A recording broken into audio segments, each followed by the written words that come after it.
म बालेन्द्र शाह नेपालको सार्वभौम सत्ता र राजकीय सत्ता नेपालको सार्वभौम सत्ता र राजकीय सत्ता नेपाली जनतामा निहित रहेको नेपाली जनतामा निहित रहेको नेपालको संविधानप्रति पूर्ण वफादार रही सत्यनिष्ठापूर्वक प्रतिज्ञा गर्दै ईश्वर, देश र जनताको नाममा शपथ लिन्छु कि प्रधानमन्त्री पदको जिम्मेवारी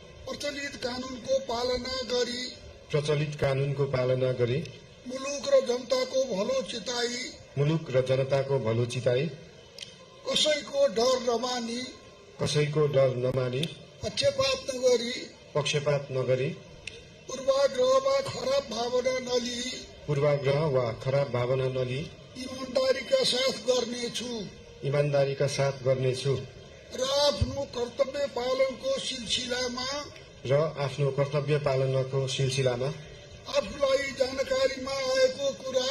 आफूलाई जानकारीमा आएको कुरा म पदमा बहाल रहँदा वा नरहँदा जुनसुकै अवस्थामा पनि प्रचलित कानूनको पालना गर्दा बाहेक अरू अवस्थामा कुनै किसिमबाट पनि प्रकट वा संकेत गर्ने छैन। धन्यवाद।